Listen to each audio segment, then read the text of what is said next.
What's going on, growers? It's James Prigioni coming to you live from Jersey. The summer is winding down, and now is a perfect time to not only focus on our fall gardens, but also on next year. So today, I want to share with you 5 things you can do now to improve next year's garden. Let's go! During this time of year, leading into fall, is some of the best time to get investment work done in the garden. Not only is it cooling off, but a lot of the bugs are starting to go into dormancy, things like mosquitoes, so they're not out here to bother us. And also, we're still riding on some of that excitement that we had getting the summer harvests. First thing you can do now to start investing in next year's garden and preparing is to start creating your own soil. The best and my favorite way to do this is to start your own compost pile. This is a great thing to do because we're going to be taking all the extra growth and anything we had left over from our summer gardens, and we're going to be turning that into beautiful soil. You can't get better than homemade compost, in my opinion. So this is one pile we already have going, and we're going to create more piles, but I'm not going to spend too much time mixing this today because I'm going to be making some separate videos of just how to compost, and I've got some real interesting stuff that I'm going to be adding to the compost pile, some great local resources, and I've got some really fun ideas that I'm going to be sharing with all of you. And if you don't have the space to do a large compost pile like this in aerobic compost, you can also do vermicomposting, which is an excellent way to utilize your resources. Now let's get into the second way you can be investing in next year, and that is by using mulch. And fall is my favorite time to start putting the mulch down.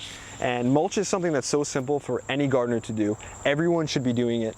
And as some of you may know, the wood chips is my favorite kind of mulch.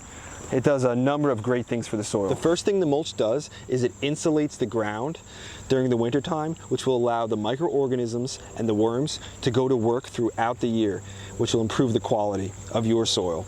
Another thing that will happen, the mulch will actually help to retain moisture during the growing season. And also, the mulch is very important for building and improving overall soil structure. This will help to not only retain moisture, but also drain it if you're in something like clay. Also, the more mulch you have in here, the more you're going to be building the mycorrhizal association, which is so important for growing fruit trees.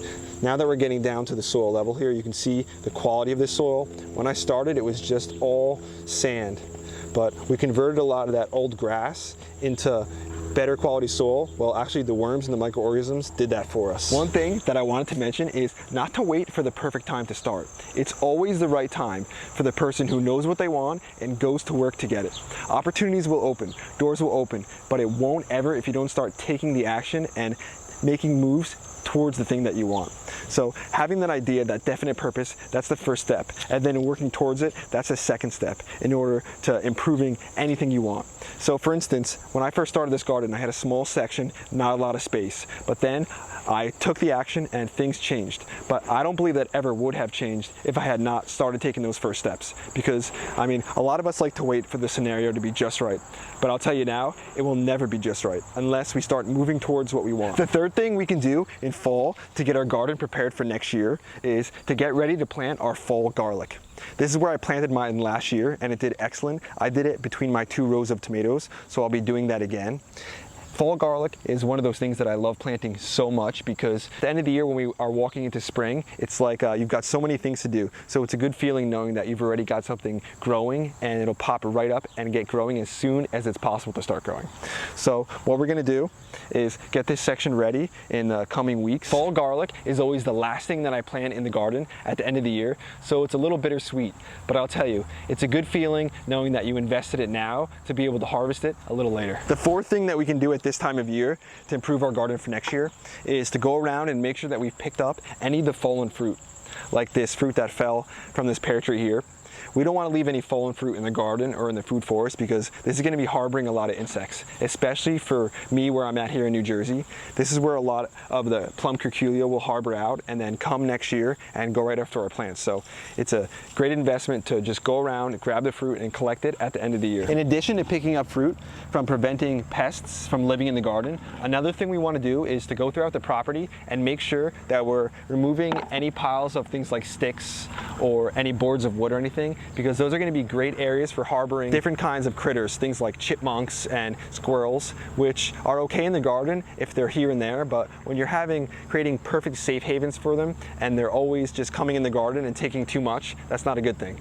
For instance, with our hazelnut tree, they actually went through and ate all of our hazelnuts this year. So in the past, they've been okay, we've shared a lot with them, but we need to make sure that there's a balance between having them come in sometimes and then having them really move in and kind of take over. The fifth thing we can do to improve the garden for next year is to go over on paper what happened throughout the year, to write down what went right, what went wrong, and what we think we can do to improve for next year. I have mentioned it before, but starting a garden journal is a great thing to do. Logging in what's happening every week, every month, or even every day can turn out to be a very valuable asset and possibly one of your greatest resources for looking back and finding out what mistakes that you made and how you can improve them. Because a mistake, really, it's got the seed of an equivalent benefit every time as long as we learn from those mistakes. So me and Tuck have made some mistakes this year. We've made some mistakes in the past, but we do our best to not make those same ones and to learn from them and use them to guide us even better into the future to getting higher production. I mentioned it in the last video, but me and Tuck have had more fun this summer than we ever had.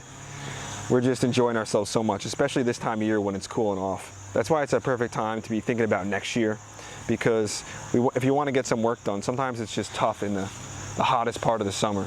But right now, where it's nice and cool, it's beautiful in the mornings, it's good to get out here to put some wood chips down, but also to put the work down for a second and just enjoy ourselves.